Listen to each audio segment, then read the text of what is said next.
નમસ્તે. મેથેમેટિકનો આ પહેલો લેક્ચર છે.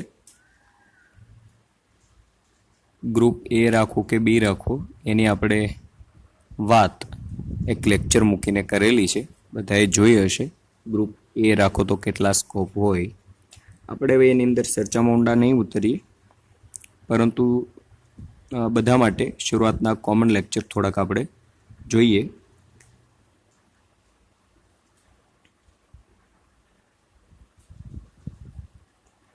મેથ્સ તમે ધોરણ 10ની અંદર ઘણું બધું ઉપયોગી હોય એવું ભણેલા હશો. તમને બધાને એવું થતું હશે આ ક્યાં ઉપયોગમાં આવશે, આગળ ક્યાં કામ આવશે. પણ ગણિતની અંદર જે જૂનું એટલે કે તમારા આગળના ધોરણના જેટલા પણ પાયાના કન્સેપ્ટ જે સમજણ છે એ બહુ જ ઉપયોગી છે, કેમ કે એ આપણો બધો પાયો છે. એ બધી વાત આની અંદર આવશે જ. આપણે પાયો હોય એની અંદર જેમ ઇમારત બને એવી રીતે જે 9, 10 અથવા તો પ્રાથમિક શાળાની જે XYZ જે જૂની જે બધી સિદ્ધાંતો નિયમો છે એ બધા આપણે 11-12 સાયન્સમાં ગણિતમાં એટલા જ ઉપયોગી છે, કેમ કે એના ઉપર જ આખા બધા ચેપ્ટર આવતા હોય. એટલે પહેલાં તો જે જૂનું છે એ તમને જરૂર લાગે એવા સૂત્રો બધા પાકા કરી નાખવાના, જોઈ લેવાના, રિવિઝન કરી નાખવાનું. પછી તમે આ બધું ભણવા બેસો તો તમને વધારે સારી રીતે સમજાશે, કેમ કે બધું પાયેથી ફરી વખત પહેલેથી તમારું જૂનું બધું પાયાથી સમજાવવાનું એવું બેસીએ તો બહુ લાંબુ પડી જાય. એટલા માટે આપણે થોડુંક તમને હું એવું હશે ત્યારે કહેતો રહીશ, જરૂર લાગે એ બધું આપણે જણાવશું. ધોરણ 10માં તમે ઘણું બધું ભણ્યા, જેમ કે અવયવ પાડતા આવડી ગયું હશે, દ્વિઘાત સમીકરણો હોય એના બીજ મેળવતા આવડતા હોય. તો આ બધું જે છે એ તો સૂત્રો તમારે એક દાખલામાં એક બે વાર અથવા તો ફિઝિક્સમાં ક્યાંક અવયવ પાડવાના આવે તો ત્યાં પણ ઉપયોગી છે. એટલે એ તો બધું જરૂરી જ છે. લોપની રીત છે, લોપની રીતની મદદથી જે ચલ હોય એની કિંમતો મેળવવી, આવું બધું તો તમે ગણ્યું જ હશે ધોરણ 10ની અંદર ગણિતમાં. આપણે વાત ત્રિકોણમિતિ વિધેયની કરીએ, કેમ કે ત્રિકોણમિતિ વિધેય એક આપણો ટોપિક અથવા તો એક ત્રિકોણમિતિ વિધેયનો મુદ્દો જે છે એટલો બધો ઉપયોગી છે, કેમ કે એની મદદથી તમે વ્યવહારમાં પણ એનો ઉપયોગ થાય. તમે બધાએ જોયું છે અંતર અને ઊંચાઈ તમારે ચેપ્ટર આવે છે, ધોરણ 10ની અંદર આવી ગયું છે. તો એની અંદર તમે ત્રિકોણમિતિ વિધેયનો ઉપયોગ કરતા હતા ને, બરોબર. નદીની લંબાઈ તમારે મેળવી તો મળી જાય, કોઈ થાંભલોની ઊંચાઈ તમારે ટાવરની ઊંચાઈ મેળવી તો મેળવી શકો. એ બધું ત્રિકોણમિતિ વિધેય. ત્રિકોણમિતિ વિધેય એટલે શું, ઘણાને કદાચ એ ખબર નહીં હોય. ત્રિકોણમિતિ વિધેય એટલે 6 વિધેયો ત્રિકોણમિતિ વિધેય છે આપણી પાસે. 6 કયા છે હું લખું છું.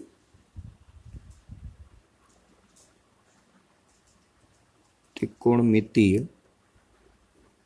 વિધેયો.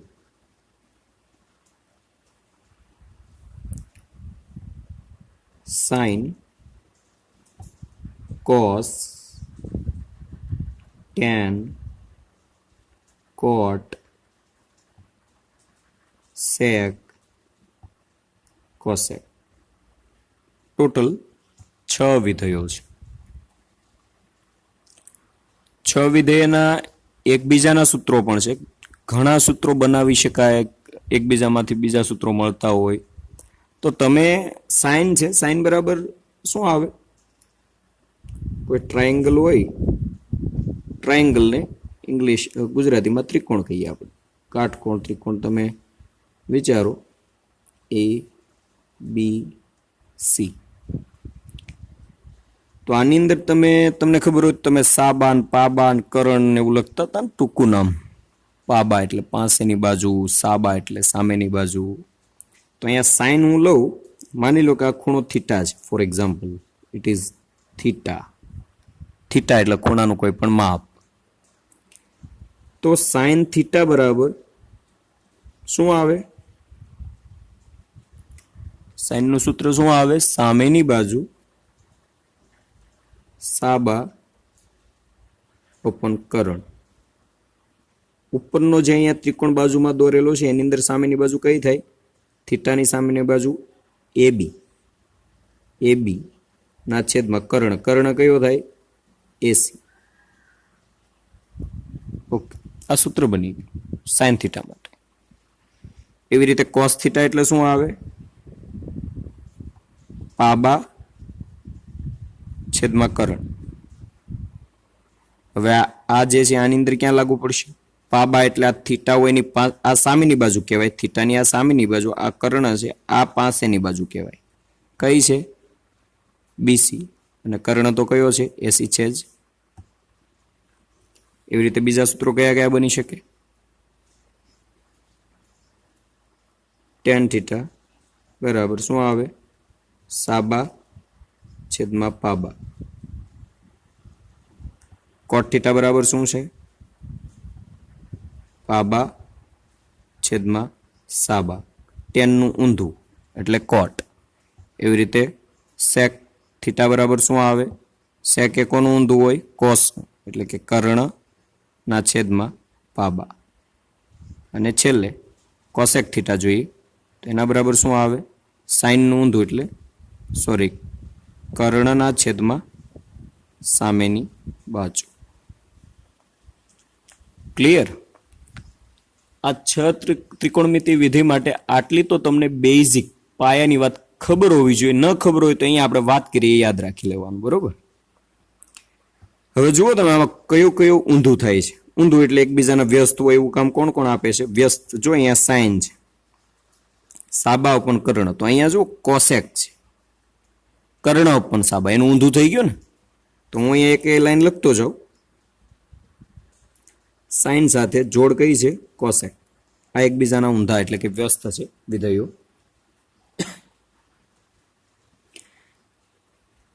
પછી બીજું કોસ પાબા અપન કર્ણ, તો એ ક્યાં આવે છે? સેકની અંદર આવે છે. જો કર્ણ અપન પાબા છે તો શું આવશે? કોસની સાથે કોણ છે? સેક. અને ટેન અને કોટ એકબીજાના પ્રતિ એટલે વ્યસ્ત છે, તો કોટ અને ટેન આ એક જોડ છે. ટૂંકમાં આ એકબીજાના વ્યસ્ત હોય. એકબીજાને વ્યસ્ત એટલે સૂત્ર બનાવવું તો આવું બનાવી શકાય. જો અહીંયા સૂત્રો લખું છું, સમજો એટલે આવડવા માંડે બધું. સાઇન થીટા ઇક્વલ ટુ શું આવે? 1 કોસેક થીટા. કેમ કે સાઇન અને કોસેક થીટા એકબીજાને વ્યસ્ત છે એટલે આ સૂત્ર બની ગયું. જો ખાલી સમજૂતી ઉપર સૂત્ર બનાવતા આવડી જાય, સૂત્રો છે આમાં ગોખવાય ન પડે. જો તમે સમજો તો શું આવશે? ખબર હોવી જોઈએ. કોસ થીટા બરાબર 1 કોસ થીટા કોનું વ્યસ્ત છે? સેકનું. એટલે અહીંયા શું આવે? Sec theta. સૂત્ર બની ગયું. એવી રીતે ટેન થીટા બરાબર શું આવશે? 1 કોટ થીટા.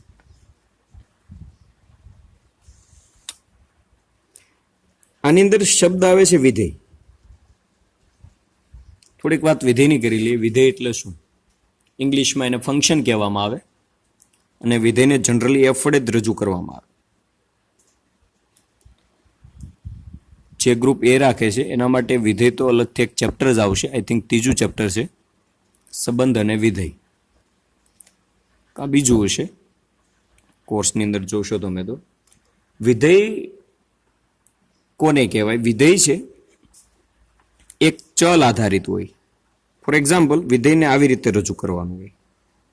આપણે બહુ ઊંડાણથી નહીં અભ્યાસ કરતા, બેઝિક ઉપર છેલ્લી હું વાત કરી તો એફ ઓફ એક્સ આવી રીતે વિધેય રજૂ થતું હોય. આની અંદર આ શું છે એ સમજીએ આપણે. વિધેયને રજૂ કરવા માટે એફનો ઉપયોગ થાય. આ જે છે એને પ્રદેશ કહેવામાં આવે. આ જે છે એને વિસ્તાર કહેવામાં આવે. હવે જે પણ વિધેય હોય એ હંમેશા એક ચલનું બનેલું હોય. જો અહીંયા એફ ઓફ એક્સ આવી રીતે વંચાયા ને એફ ઓફ એક્સ, અહીંયા આમ ન વંચાય એફ કાઉન્સમાં એક્સ. આનો મતલબ એવો પણ નથી કે એફ અને એક્સ ગુણાકારમાં છે. આને વાંચવાની રીત આવી છે એફ ઓફ એક્સ. આનો મતલબ એવો થાય વિધેય એફ એ કોના ચલનું છે? એક્સના ચલનું છે. આના બરાબર ગમે તે હોઈ શકે. એક્સ વર્ગ પ્લસ 2 આપેલા હોય, ઘણી જગ્યાએ એવું હોય એફ ઓફ એક્સ બરાબર તમને 3x પ્લસ 4 આપેલા હોય, આવા વિધેયો હોય. તો જો તમે અહીંયા જે એના બરાબર હોય ને એની અંદર ચલ કયો આવેલો હોય? એક્સ આવેલો હોય. એનો મતલબ એવો એક્સની કિંમત મૂકો એટલે જવાબ તમને મળે. એક નાનું એવું સમજવા માટે સરળ ઉદાહરણ તમને અહીંયા આપું, જેથી કરીને તમે આઈડિયા ક્લિયર કરી શકો. અહીંયા એક વિધેય લખું છું એફ. અહીંયા એક બીજી વાત કરી દઉં કે જે ચલ એક્સ છે એની કિંમત પ્રદેશમાંથી લેવામાં આવે. એક્સની કિંમત પ્રદેશમાંથી લ્યો તો વિધેયની કિંમત વિસ્તારમાં મળે. મતલબ કે એક્સ બિલોંગ્સ ટુ એ, આ વાત કરું છું એના માટે. આનો અર્થઘટન બિલોંગ્સ ટુ એટલે શું થાય? એની અંદર હોવું. આ ઘટક એની અંદર આવેલો હોય એટલે એક્સની કિંમત એમાંથી લ્યો તો વિધેયની કિંમત એટલે કે એફ ઓફ એક્સની કિંમત કોની અંદરથી મળે? વિસ્તારની અંદર મળે. વિસ્તાર એટલે શું આપણા માટે? બી. એક્સની કિંમત એટલે ચલની કિંમત પ્રદેશમાંથી લ્યો તો આખા વિધેયની કિંમત વિસ્તારમાં મળે એટલે f of x belongs to B. અહીંયા ઉદાહરણથી સમજીએ. 1 2 3. આ તો બધાને ખબર હશે, ગણ દર્શાવવાની રીત છે. ટેન્સ ટુ, આ જે તીર છે એને ઇંગ્લિશમાં ટેન્સ ટુ કહેવામાં આવે. એના તરફ, એના સુધી પહોંચે એવું અર્થઘટન થાય. ટેન્સ ટુ નો મિનિંગ એવો થાય. બી બરાબર હું લઈ લઉં. For example it is 2 4 and 6. બરોબર. આ એ છે એક ગણ હશે, બી પણ એક ગણ હશે. ગણ એટલે અલગ અલગ જે સંખ્યાઓ છે એને ઘટક તરીકે દર્શાવવા. જો અહીંયા એ છે એની જગ્યાએ મેં ગણ લીધો, આવો હોઈ શકે. ગણ એટલે શું તો બધાને ખબર છે ને, ગણનો આખો સેટ આવે છે. કયા કયા? પ્રાકૃતિક ગણ આવી ગયા ને. શેના વડે દર્શાવો એને? એન વડે. અને શું કહેવાય? ધન પૂર્ણાંક બધી સંખ્યાઓનો ગણ. પછી શું આવે? પૂર્ણાંક સંખ્યાનો ગણ. કયો આવે? ઝેડ. પછી વાસ્તવિક સંખ્યાનો ગણ. અને શેના વડે દર્શાવો? આર વડે. બરોબર. આ બધા ગણ છે, એની અંદર અલગ અલગ સંખ્યાઓ છે એને ઘટક તરીકે દર્શાવવામાં આવે. સમય સંખ્યાનો ગણ એને આઈ વડે દર્શાવવામાં આવે, સોરી ક્યુ વડે. બરોબર. અસમય સંખ્યાનો ગણ, સમય સંખ્યાનો ગણ, આ બધા સંખ્યાઓના ગણ એટલે કે અલગ અલગ સંખ્યાઓને ઘટક તરીકે રજૂ કરી શકો. આનું પણ ચેપ્ટર આપણે 11 સાયન્સમાં આવે છે, તમે 10માં ભણી ગયા છો.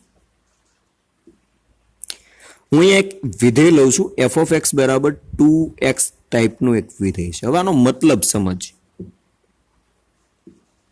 કામનું છે, બધા માટે કામનું છે, ગ્રુપ એ અને ગ્રુપ બી માટે. મેં હમણાં વાત કરી, અહીંયા આપણી સામે જ છે કે કિંમત કોની અંદરથી લેવાની? ચલની કિંમત પ્રદેશમાંથી લ્યો તો આખા વિધેયની કિંમત વિસ્તારમાં મળે. હવે અહીંયા કઈ રીતે કામ કરે છે, મારો કહેવાનો મતલબ શું હતો એ આપણે અહીંયા જોઈએ, સમજીએ. એક્સની કિંમત કોની અંદરથી લેવાની થાય મારે? X belongs to domain of f. ડોમેઇનનું ગુજરાતી શું થાય? પ્રદેશ. તો વિધેયની કિંમત કોની અંદર મળશે? Belongs to range of f. Range એટલે વિસ્તાર. બરોબર. આ વિસ્તારનું ઇંગ્લિશ રેન્જ કીધું આપણે. અહીંયા સબસાઇડમાં લખ્યું એટલે એનો મતલબ એવો, વિધેય એફ નો વિસ્તાર, વિધેય એફ નો પ્રદેશ. તો અહીંયા ડોમેઇન ઓફ એફ બરાબર શું છે? પ્રદેશ. વિધેય એફ નો પ્રદેશ કયો છે? 1 2 3. રેન્જ ઓફ એફ કેટલા છે? એફ નો વિસ્તાર કયો છે? 2 4 6. ક્લિયર? તો એક્સ ની કિંમત કોની અંદરથી લેવાની છે? પ્રદેશમાંથી. તો વિધેયની કિંમત એટલે કે આખે આખા એફ ઓફ એક્સ, નોર્મલી વિધેયને વાય વડે દર્શાવવામાં આવે. એ પણ આપણે સાથે વાત કરી દો કે એફ ઓફ એક્સ બરાબર વાય લઈ શકો ગમે ત્યાં, ઇક્વલ ટુ વાય તમે કહી શકો. બરોબર. વાય ઇક્વલ ટુ શું હોય? F of x. વિધેયમાં તમે ગમે ત્યાં લઈ શકો. આ ગ્રાફ દોરવાનો હોય ત્યારે, આલેખ દોરવાનો થાય ત્યારે આ બધું કામ આવે. તો એક્સની કિંમત હું વિધેયમાં મૂકું. હવે કેવી રીતે મૂકું? મૂળ વાત ઉપર આવીએ, આપણે સમજવાનું શું હતું. જો હું અહીંયા એક્સ બરાબર વિસ્તારમાંથી એક કિંમત લઉં, દાખલા તરીકે હું એક્સ બરાબર પહેલા 1 લઉં છું. એક્સ બરાબર 1 લઈએ તો એફ ઓફ 1 ની કિંમત સમજાય છે? એક્સ ની જગ્યાએ કેટલા મૂકી દેવાના? 1 મૂકવાના. જો વિધેયની કિંમત કેવી રીતે મેળવવી એ પણ એક સમજવાનું બહુ સહેલું છે. એક્સ બરાબર 1 લીધા એટલે વિધેયની અંદર જ્યાં પણ એક્સ હોય, આની અંદર તમે જ્યાં પણ એક્સ પાડો, આ તો આના બરાબર વાય લીધું છે, બાકી આની અંદર કઈ એનો રોલ નથી. એફ ઓફ એક્સ બરાબર શું છે? 2x લીધેલા છે ને અહીંયા. તો આ જે મેં સર્કલ કર્યું એની અંદર એક્સ હોય ને 1 મૂકી દેવાનું આખું વીંચીને. શું આવશે? એક્સ બરાબર 1. શરૂઆતમાં કીધું ને એક્સ બરાબર 1, તો એફ ઓફ 1 બરાબર, જો અહીંયા એક્સ હોય ને 1 મૂક્યા, તો અહીંયા શું આવશે? 2 ઇન્ટુ એટલે ગુણાકાર થાય, બરોબર. એક્સ ની કિંમત કેટલી છે? 1. તો 2 ગુણ્યા 1 એટલે કેટલા આવે? 2. એટલે આ કોની કિંમત થઈ? વિધેયની કિંમત. આને શું કહેવાય? આને શું કહેવાય? ચલની કિંમત. વાત સમજાય છે? ચલની કિંમત કોની અંદરથી લેવાની હોય? પ્રદેશમાંથી. વિધેયની કિંમત કોની અંદર મળે?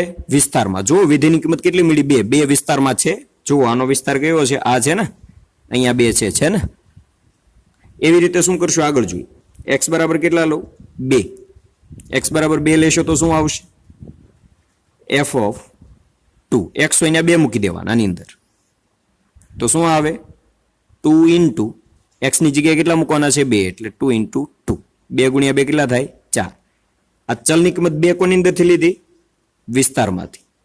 વિધેયની કિંમત કેટલી મળી? 4. એ કોની અંદર મળે? સોરી, ચલની કિંમત કોની અંદરથી લીધી? પ્રદેશમાંથી.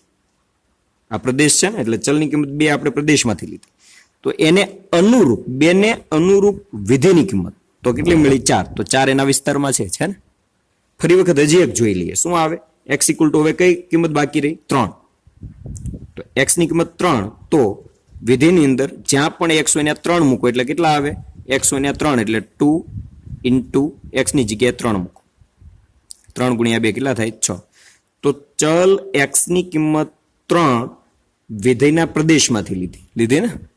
તો વિધેયની કિંમત જે 6 મળી એ કોની અંદર મળે છે? વિસ્તારમાં. અહીંયા છે. આખી વાત સમજાય છે? બસ આટલી એક વાત તમે સમજો એટલે વિધેયની મૂળભૂત વાત સમજાય જાય. વિધેયની કિંમત શું છે? ચલ શું છે? આ એક સમજવાનું છે. ટૂંકમાં આ ફંક્શનની વાત એક ઇંગ્લિશમાં કહીએ તો આ જે એફ ઓફ એક્સ શું છે એ આપણને સમજાવવું જોઈએ. એની અંદર એફ ઓફ એક્સ એટલે એક્સ એ ચલ છે. એ ચલની કિંમત કોની અંદરથી લેવાની છે? પ્રદેશમાંથી લ્યો. તો આખા વિધેયની કિંમત કોની અંદર મળે? વિસ્તારમાં મળે. ફરી વખત રિપીટ કરું. વિધેયની અંદર જે આ કૌંસમાં છે એફ ઓફ વંચાય, એફ ઓફ એક્સ, આનો મતલબ ક્યારેય કાઉન્સ બોલવાનું નથી, એફ સાથે એક્સ ગુણાય છે એવો મતલબ નથી. આનો મતલબ એવો થાય કે વિધેય એફ કયા ચલનું છે? એક્સ. એટલે એક્સ ચલ કોને કહેવાય? પેલા તો એ ખબર હોવી જોઈએ ને. ચલ અને અચળ. ચલ એટલે કિંમત સતત બદલી શકાય, બદલાતી હોય. એ કિંમત તમે આપણે ખબર ન હોય તો સતત એની કિંમત તમે અલગ અલગ લઈ શકો. અચળ એટલે કિંમત ન બદલાય, એને અચળ કહેવાય.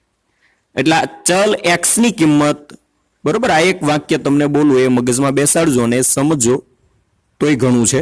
આ ચલ એક્સ ની કિંમત વિધેયના વિસ્તાર, સોરી, ચલ એક્સ ની કિંમત વિધેયના પ્રદેશમાંથી લેવાની છે. તો પ્રદેશમાંથી ચલ એક્સ ની કિંમત અહીંયા આપણે મૂકી એવી રીતે મૂકો તો એને અનુરૂપ વિધેયની કિંમતો મળે છે. એ આ વિધેયની કિંમત આખા એફ ઓફ એક્સ ની કિંમત કોની અંદર મળે? વિસ્તારમાં મળે. ચલ એક્સ ની કિંમત વિધેય એફ ના પ્રદેશમાંથી મુકતા વિધેયની કિંમત તેના વિસ્તારની અંદર મળે. ચલ એક્સ ની કિંમત 1, 2, 3 અલગ અલગ અહીંયા આપણે લીધી.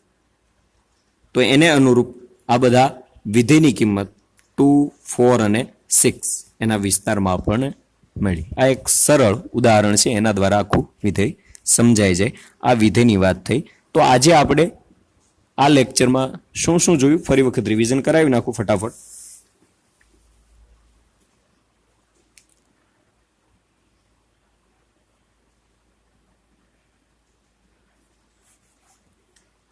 ત્રિકોણમિતિ વિધેયની શરૂઆત કરી આપણે 6 વિધેયો છે. એને ત્રિકોણની અંદર કઈ રીતે લાગુ પાડી શકાય એની આપણે વાત કરી. સાબા એટલે સામેની બાજુ, પાબા એટલે પાસેની બાજુ. આ કાટકોણ ત્રિકોણો એના માટે લાગુ પડે. એની અંદર એકબીજાના વ્યસ્ત કોણ કોણ છે? સાઇન અને કોસેક, કોસ અને સેક, કોટ અને ટેન. તો એને અનુરૂપ આપણે અહીંયા વ્યસ્તના સૂત્રો બનાવ્યા. પછી સાથે શબ્દ હતો વિધેય, એટલે વિધેયને આપણે બારીકાઈથી વ્યવસ્થિત ઊંડાણપૂર્વક સમજવા માટે અલગથી એક વાત કરી દીધી. વિધેયને આ રીતે રજૂ કરી શકાય, એના બરાબર તમે વાય લઈ શકો. એની અંદર બે બાબત હોય, પ્રદેશ અને વિસ્તાર. એનો મતલબ સમજવા માટે એક નાનું એવું અહીંયા ઉદાહરણ લીધું. આ જે છે પ્રદેશ છે, આ વિસ્તાર છે. આનો મતલબ એક્સની કિંમત કોની અંદરથી લેવાની છે? પ્રદેશમાંથી. તો આખા વિધેયની કિંમત 2x બરાબર જે અહીંયા આપણને કિંમત મળતી ગઈ, આ મળી ને આપણને, એ વિધેયની કિંમત કોની અંદર મળે? વિસ્તારની અંદર મળે. ફરી વખત વિધેય માટે હજી એકવાર રિપીટ કરી દઉં.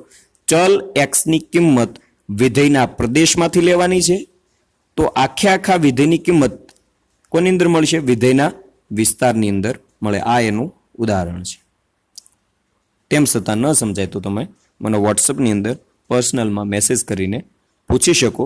પણ આ બેઝિક સાવ પાયાની વિધેયની વાત થઈ, બરોબર. બધા માટે ઉપયોગી છે, ગ્રુપ એ અને ગ્રુપ બી માટે, કેમ કે ફિઝિક્સની અંદર પણ વિધેયની વાત તમારે આવશે અને ગણિતવાળા માટે તો આનું ચેપ્ટર જ છે. એટલે આજે આપણે આ વિધેયની પાયાની વાત કરી. હવે આગળ આપણે ત્રિકોણમિતિ વિધેયની અંદર થોડુંક ઊંડાણથી આગળ અભ્યાસ કરશું. આપણે અહીંયા આપણો લેક્ચર પૂરો કરીએ. આગળના લેક્ચરમાં વધારે ત્રિકોણમિતિ વિધેયની અંદર જોશું. અને સાથે એક બીજી વાત કરી દઉં કે તમે ધોરણ 10નું પુસ્તક ગણિતનું એકવાર રિવિઝન કરી નાખજો. એક અવયવો છે, દ્વિઘાત સમીકરણના બીજ કેવી રીતે મેળવવા, લોપની રીત છે, આ બધું એક થોડીક વાર થોડું ઉપરનું, અથવા તો તમે જો સારી રીતે સમજેલા હોય તો થોડુંક ઊંડાણથી પણ રિવિઝન કરી નાખજો. બહુ જ ઉપયોગી છે બધા માટે. ઘણું બધું આગળ તમારે કામ આવશે. અને શક્ય હોય તો આ જે મેં તમને વાત કરી એ 10મા ધોરણની આ જે ટોપિક અમુક મેં તમને અત્યારે નામ આપ્યા, એની સિવાયના જે સૂત્રો આવતા હોય તો એને એક અલગથી બુકની અંદર લખી નાખવાના, ઉપર હેડિંગ આપી દેવાનું, જે સૂત્રો હોય લખી નાખો. એવી રીતે નાની એવી એક સરસ મજાની બુક બનાવજો કે જેથી કરીને તમારે સૂત્રોની જરૂર પડે અથવા તો પાકા કરવા હોય તો સીધા તમે ડાયરેક્ટ એ બુક જોઈને વાંચીને પાકા કરી શકો. અને ખાસ ગણિતવાળા માટે આ જે અત્યારે મેં તમને આ લેક્ચરની અંદર આ પેજની અંદર જે સળંગ આ કામ કરેલું છે એ લેક્ચર જોઈ લો. એ પ્રમાણે ફરી વખત તમારે બુકની અંદર પણ આ બધું લખી નાખવાનું છે, વિગતવાર અલગથી વ્યવસ્થિત, બરોબર, જેથી કરીને આ થિયરી તરીકે તમે અલગથી એક બુક બનાવી શકો. બસ અહીંયા આપણે આ આપણો લેક્ચર પૂરો કરીએ. ધન્યવાદ.